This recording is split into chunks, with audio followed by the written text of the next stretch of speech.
नमस्कार साथियों, मैं Dilip Shukla RK study plus में आपका हार्दिक स्वागत करते हैं। आप लोगों की विशेषण की क्लास इससे पहले हो चुकी है। आज आप लोगों के लिए लेके आए हैं विशेषण का प्रैक्टिस।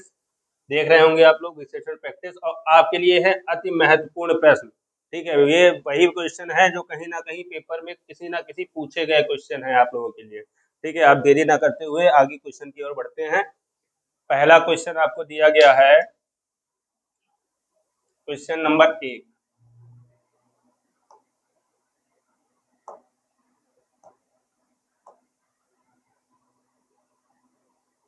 देखो दिया गया, अर्चना अत्यंत सुंदर है।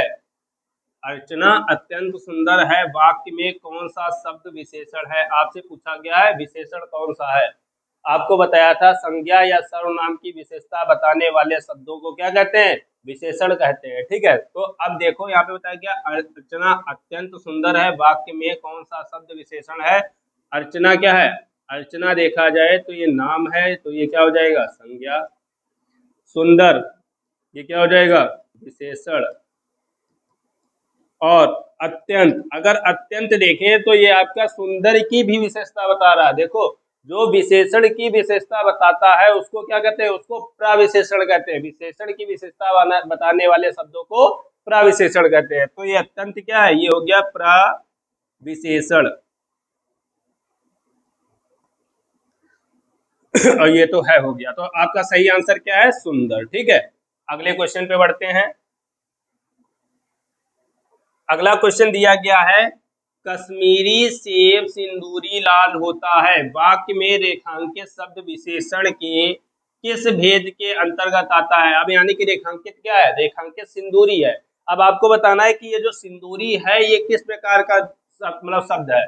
तो अगर देखें सिंदूरी लाल है, कश्मीरी सेब जो है वो कैसा लाल है?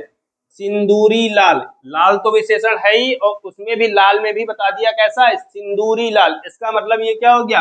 विशेषण की भी विशेषता बता रहा है। और विशेषण की जो विशेषता बताते हैं ऐसे शब्दों को क्या कहते हैं? ऐसे शब्दों को प्रविशेषण कहते हैं। तो देखो यहाँ पे दिया गया, यहाँ पे दिया गया है किस प्रकार क्या है? गुणवाचक है या सार्वनामिक है या प्रविशेषण है या परिमाणवाचक है? तो सही आंसर हमारा क्या हो जाएगा? प्रविशेषण। ठीक है, अगले क्वेश्चन पे बढ़ते हैं। अगला क्वेश्चन दिया गया है, क्वेश्चन नंबर 3। ऋषि की गाय बहुत दूध देती है वाक्य में रेखांकित शब्द किस विशेषण का उदाहरण है? अब जरा आप ये बताइए कि आपको दिया गया है वाक्य में रेखांकित, रेखांकित का मतलब ये पूछा गया बहुत जो है ये किस प्रकार का शब्द है। तो अगर हम देखें ऋषि की गाय बहुत दूध देती है, क्या ये परिमाणवाचक है या सार्वनामिक है या संख्यावाचक है या गुणवाचक विशेषण है? बताइए आप लोगों को क्या लग रहा है। तो अगर देखें तो इसका सही आंसर होगा हमारा परिमाणवाचक विशेषण। आपको बताया था परिमाणवाचक विशेषण के भी दो भेद होते हैं। कौन से होते हैं? एक होता है निश्चित परिमाणवाचक, एक हो गया आपका निश्चित परिमाणवाचक, और दूसरा देखें तो ये हो जाएगा अनिश्चित परिमाणवाचक। ठीक है, तो अब आपको अगर देखें तो ये बताओ परिमाणवाचक में अगर हम बताएं तो ये निश्चित होगा कि अनिश्चित होगा? परिमाणवाचक के अंतर्गत भी ये अनिश्चित परिमाणवाचक के अंतर्गत आएगा। इतना क्लियर है सब लोगों को? ठीक है, तो अब आगे अगले क्वेश्चन पे बढ़ते हैं। देखो दिया गया है आपको, किस प्रकार के विशेषण में दो प्राणियों, वस्तुओं इत्यादि के गुण दोष अथवा विशेषता की तुलना कर एक दूसरे से बढ़ा चढ़ाकर बताया जाता है? आपसे पूछा गया है कि किस प्रकार के विशेषण में दो प्राणियों या दो वस्तुओं इत्यादि के गुण दोष अथवा विशेषण की तुलना कर एक दूसरे को से बढ़ा चढ़ाकर बताया जाता है। तो अगर यहाँ पे दिया गया पहला सार्वनामिक में, दूसरा आपको मूलावस्था, तीसरा चापलूसी करना और चौथा उत्तरावस्था। तो अगर यहाँ पर देखें तो विशेषण की अवस्थाएं कितनी होती हैं? सबसे पहले तो ये जानते हैं, तो विशेषण की 3 अवस्थाएं होती है। यहाँ पे नोट किए दे रहे हैं, विशेषण की अवस्थाएं कितनी होती हैं? 3। पहली देखें तो मूलावस्था, दूसरी आपकी हो जाएगी उत्तरावस्था, और तीसरी अगर देखें तो ये हो जाएगी उत्तमावस्था।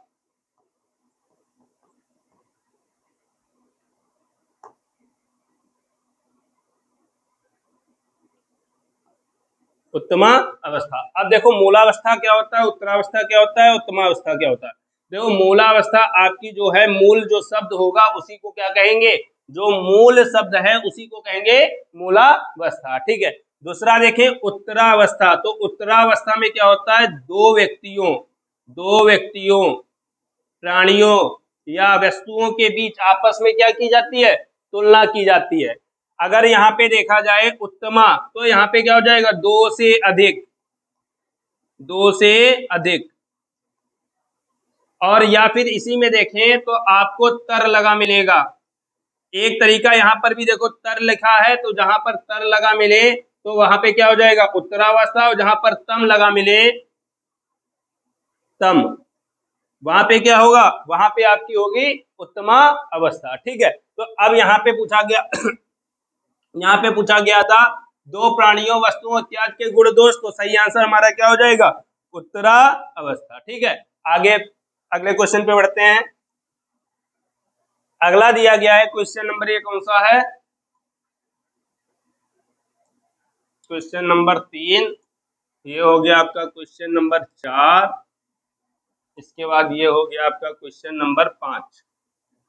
अब आपसे पूछा गया है कोई शब्द में कौन से विशेषण का बोध होता है, कोई जो शब्द है उसमें कौन सा विशेषण शब्द का बोध होता है, ये पूछा गया है। तो बताओ क्या कोई जो है सार्वनामिक विशेषण है, या मूलावस्था है, या उत्तरावस्था है, या परिमाणवाचक विशेषण है, क्या लग रहा है आपको। तो अब देखें, तो अगर हम कहते हैं कोई व्यक्ति बाहर खड़ा है, कोई व्यक्ति बाहर खड़ा है या बाहर बुला रहा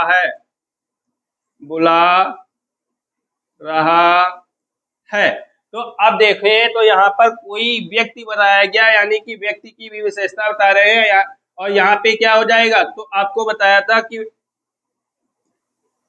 कोई विशेषण शब्द जो संज्ञा के पहले आ जाता है, संज्ञा के पहले आ जाता है, तो वह सार्वनामिक विशेषण, या फिर उसी को बोलते हैं आपका संकेतवाचक विशेषण। तो ये किसके अंतर्गत आ जाएगा, कोई शब्द कौन से विशेषण का बोध कराएगा, सार्वनामिक विशेषण के अंतर्गत आ जाएगा, ठीक है। अगले क्वेश्चन पे बढ़ते हैं। अगला देखो आपको दिया गया है क्वेश्चन नंबर आपका 6। उस विकल्प का चयन करें जो विशेषण का भेद है। उस घर में मेरा दोस्त रहता है, आपसे पूछा गया है कि उस विकल्प का चयन करें जो विशेषण का भेद है। उस घर में मेरा दोस्त रहता है। अब यहाँ पे देखा जाए तो ये पूछा गया क्या निश्चित परिमाणवाचक है, या सार्वनामिक है, या निश्चित संख्यावाचक है, या फिर गुणवाचक है। तो अब उस घर में यहाँ पे जो है ये रेखांकित होना चाहिए, उसके बारे में पूछा गया उस घर में, तो यहाँ पे भी वही आपका आंसर हो जाएगा, कौन सा हो जाएगा, सार्वनामिक विशेषण हो जाएगा। आपको बताया था परिमाणवाचक के दो उपभेद होते हैं, एक निश्चित परिमाणवाचक होता है, एक अनिश्चित होता है। इसी तरीके से आपके संख्यावाचक में आ जाते हैं, एक निश्चित संख्यावाचक होता है, एक अनिश्चित संख्यावाचक होता है। निश्चित संख्यावाचक जो है उसके भी 5 उपभेद होते हैं, वो आपको आगे बता देंगे कौन कौन से होते हैं, ठीक है। देखो क्वेश्चन नंबर 7, निम्न में कौन सा संख्यावाचक विशेषण है।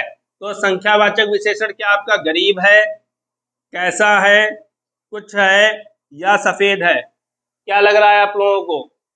देखो सही आंसर इसका है कुछ, और ये भी कैसा है, अनिश्चित संख्यावाचक, अनिश्चित संख्यावाचक, ये आ जाएगा आपके अनिश्चित संख्यावाचक विशेषण के अंतर्गत, ठीक है। अगले क्वेश्चन पे बढ़ते हैं। अगला क्वेश्चन आपको दिया गया है, यह घोड़ा अच्छा है। आपसे पूछा गया है वाक्य में यह क्या है। अब देखो, घोड़ा से पहले दिया गया है यह घोड़ा अच्छा है, तो यह क्या हो जाएगा, यह हमारा सार्वनामिक विशेषण हो जाएगा। सही आंसर क्या है, सार्वनामिक विशेषण। ठीक है, अगले क्वेश्चन पे बढ़ते हैं।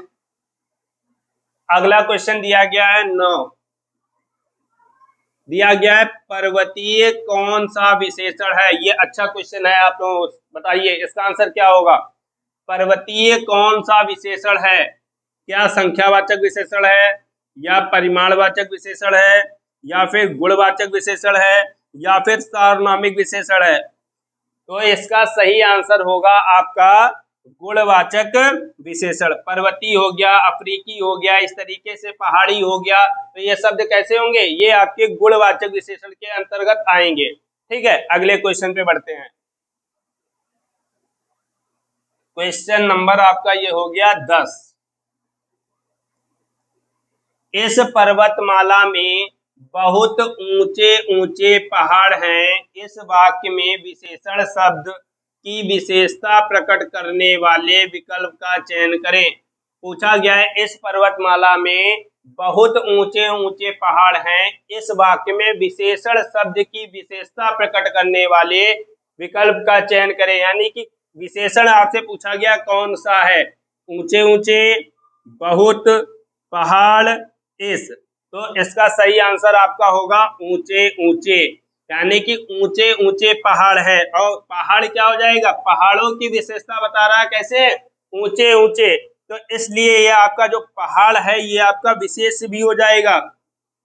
जिसकी विशेषता बताते हैं उसको विशेष भी बोलते हैं। ये आपका क्या हो जाएगा, विशेष हो जाएगा, ये आपका विशेषण हो जाएगा। और बहुत जो है ये क्या हो जाएगा, प्रविशेषण के अंतर्गत आ जाएगा।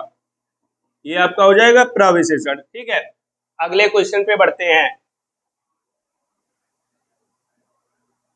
क्वेश्चन नंबर 11, स्त्री शब्द का विशेषण है।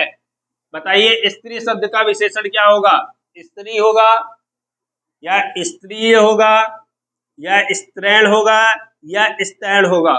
तो स्त्री शब्द का विशेषण जो है वो क्या होता है, वो आपका स्त्रैण होता है। ठीक है, अगले क्वेश्चन पे बढ़ते हैं। क्वेश्चन नंबर आपका ये है 12,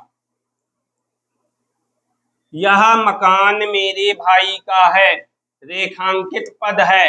अब आपसे पूछा गया है इसमें रेखांकित पद, यानी कि आपसे रेखांकित पद कौन सा है, यह जो पूछा गया, यह मकान मेरे भाई का है, यह रेखांकित पद है। यह कैसा है, यह विशेषण है, यह क्रिया विशेषण है, यह संज्ञा है, यह संकेतवाचक सर्वनाम विशेषण है। इसी को बताया था सार्वनामिक विशेषण कहते हैं, सार्वनामिक विशेषण बोलते हैं इसी को। तो यह मकान मेरे भाई का है, इसका सही आंसर क्या हो जाएगा, संकेत दे रहा है कि यह मकान जो है वो मेरे भाई का है। सही आंसर हो जाएगा चौथा, संकेतवाचक सर्वनाम विशेषण या फिर सार्वनामिक विशेषण। ठीक है, अगले क्वेश्चन पे बढ़ते हैं। अगला देखो क्वेश्चन दिया गया है, क्वेश्चन नंबर आपका है 13। मोहन तुमसे चौगुना काम करता है। इस वाक्य में विशेषण पहचानिए। अब आपसे पूछा गया है इस वाक्य में जो है विशेषण कौन है और कौन सा है। तो चौगुना देखेंगे, मोहन तुमसे चौगुना काम करता है। चौगुना क्या हो जाएगा, आपको समझाया था जब पढ़ाया था कि कहीं पर आ जाए 2 गुना, 3 गुना, 4 गुना, तो ये किसके अंतर्गत आते हैं, ये क्या संकेतवाचक में आएंगे, या परिमाणवाचक में आएंगे, या आवृत्तिवाचक में आएंगे, या सार्वनामिक में आएंगे। तो इसका सही आंसर होगा आवृत्तिवाचक विशेषण। ठीक है, और ये किसके अंतर्गत आते हैं, ये आपके आते हैं निश्चित संख्यावाचक विशेषण के अंतर्गत। देखो निश्चित संख्यावाचक, निश्चित संख्यावाचक विशेषण, और इसके अंतर्गत भी आते हैं आपके, पहला डालें तो गणनावाचक, दूसरा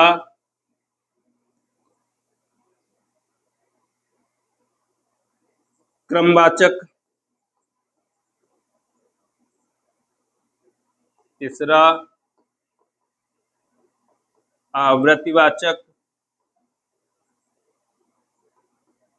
चौथा समुदायवाचक, और पांचवा हो जाएगा प्रत्येक बोधक विशेषण। तो निश्चित संख्यावाचक विशेषण के अंतर्गत ये आपके 5 आते हैं, गणनावाचक, दूसरा क्रमवाचक, तीसरा आवृत्तिवाचक, चौथा समुदाय बोधक वाचक, और पांचवा जो है प्रत्येक बोधक हो जाएगा। ठीक है, और इसके अंतर्गत भी ये आपका क्या है, आवृत्तिवाचक विशेषण के अंतर्गत आ जाएगा कौन सा, चौगुना। ठीक है, अगले क्वेश्चन पे बढ़ते हैं। दिया गया है विशेषण के मुख्यतः कितने भेद होते हैं। अब आप यहाँ पे पूछा गया विशेषण के मुख्यतः कितने भेद होते हैं, तो आपको बताया था कि विशेषण के मुख्यतः 4 भेद होते हैं। कौन कौन से 4 भेद होते हैं। पहला गुणवाचक विशेषण, दूसरा आपका संख्यावाचक, तीसरा आपको बताया अभी परिमाणवाचक,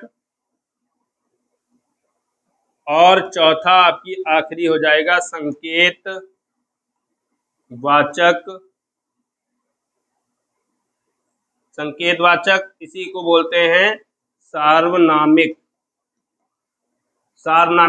विशेषण। तो ये आपके जो है विशेषण के मुख्यतः कितने भेद हैं, 4 हैं। एक है गुणवाचक, दूसरा है संख्यावाचक, तीसरा है परिमाणवाचक, और चौथा हो गया संकेतवाचक या सार्वनामिक विशेषण। ठीक है, अगले क्वेश्चन पे बढ़ते हैं।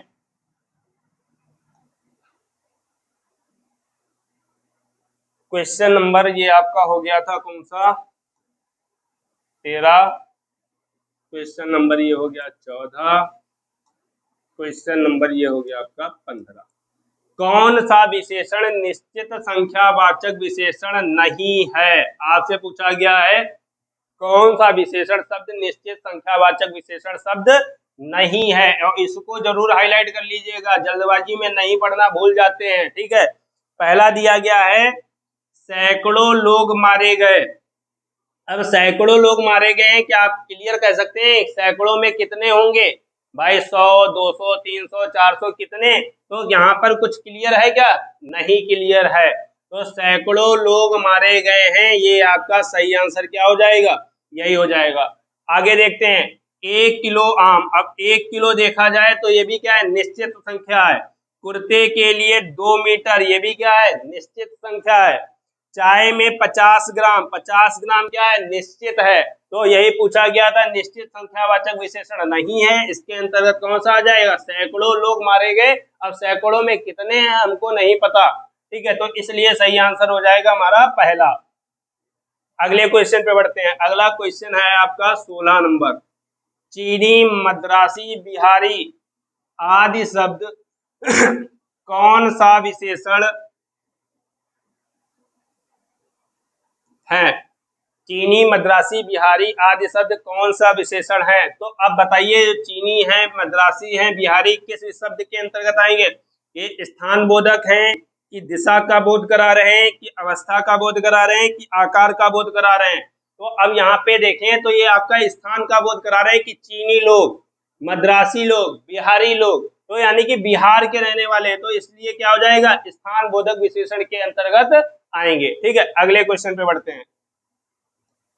अगला दिया गया है क्वेश्चन नंबर 17। मेरे कुर्ता पैजामा में 3.5 मीटर कपड़ा लगेगा। अब 3.5 मीटर कपड़ा लगेगा, ये क्या गुणवाचक में आएगा, परिमाणवाचक में आएगा, कि संकेतवाचक में आएगा, कि संख्यावाचक में आएगा। अब देखो, वैसे तो देखे 3.5 तो ये आप लोग कहोगे संख्या है, लेकिन 3.5 मीटर कपड़ा, जो चीज नापी तौली जाती है उसको किसमें रखते हैं, उसमें परिमाणवाचक में रखेंगे। तो इसलिए किसमें आ जाएगा, परिमाणवाचक विशेषण के अंतर्गत आ जाएगा। क्लियर है, अगले क्वेश्चन पे बढ़ते हैं। अगला दिया गया है आपको, भारत की सबसे चौड़ी नदी ब्रह्मपुत्र तथा सबसे लंबी नदी गंगा है। वाक्य में प्रयुक्त शब्द सबसे क्या है। अब आपसे पूछा गया है यहाँ पर जो बताया गया है कि सबसे चौड़ी नदी और सबसे लंबी नदी। तो यहाँ पर जो सबसे शब्द प्रयोग किया गया है ये कौन सा शब्द है? क्या ये प्रविशेषण है, या ये क्रिया विशेषण है, या विशेषण है, या विशेष है? तो इसका हम देखो सही आंसर क्या होगा, सबसे चौड़ी नदी, यानी कि इसकी चौड़ी नदी में भी बता दिया विशेषता कि सबसे चौड़ी है। और अगर हम देखें तो इसका सही आंसर क्या हो जाएगा, प्रविशेषण के अंतर्गत यह आ जाएगा। ठीक है, अगले क्वेश्चन पे बढ़ते हैं। क्वेश्चन नंबर 20, चौथा व्यक्ति ज्यादा होशियार है, इस वाक्य में चौथा क्या है? अब आप लोग बताइए चौथा क्या है? तो चौथा क्या ये क्रिया विशेषण है, या गुणवाचक विशेषण है, या संख्यावाचक विशेषण है, या उपयुक्त तीनों है? तो इसको देख के ही बता दोगे चौथा क्या है। चौथा संख्यावाचक विशेषण के अंतर्गत आ जाएगा। लास्ट क्वेश्चन अब हम लोगों का है, देखो दिया गया है, बड़ा घर, छोटा आदमी, नीला वस्त्र में विशेष कौन कौन से हैं? अब यहाँ पर जल्दबाजी मत करिएगा, यहाँ पे पूछा गया आपसे विशेष कौन सा है, विशेषण नहीं पूछे गए। तो विशेष शब्द कौन सा होगा, घर होगा, आदमी होगा, वस्त्र होगा, या छोटा नीला होगा, या नीला छोटा होगा, या बड़ा छोटा होगा? तो जिसकी विशेषता बताई जाती है वो शब्द क्या कहलाएंगे, वो विशेष कहलाएंगे। अब यहाँ पर देखो बता रहे हैं घर कैसा है, बड़ा है, तो यानी कि बड़ा विशेषण हो गया, विशेष क्या हो गया, घर हो गया। छोटा आदमी, आदमी विशेष हो गया, छोटा क्या हो गया, विशेषण हो गया। नीला वस्त्र, वस्त्र क्या हो गया, विशेष हो गया, नीला क्या हो गया, विशेषण हो गया। तो यहाँ पे पूछा गया था विशेष कौन सा है, तो सही आंसर हमारा हो जाएगा पहला, घर, आदमी और वस्त्र, ये क्या हो जाएंगे, ये विशेष हो जाएंगे। ठीक है, तो आज के हम लोगों के 21 क्वेश्चन जो भी थे वो कंप्लीट हो गए हैं, जो कि बहुत ही महत्वपूर्ण क्वेश्चन है आप लोगों के लिए। सभी लोग अपने दोस्तों के बीच इसको जल्द से जल्द शेयर कर दीजिए, लाइक कर दिए, सब्सक्राइब कर दिए। ठीक है, धन्यवाद।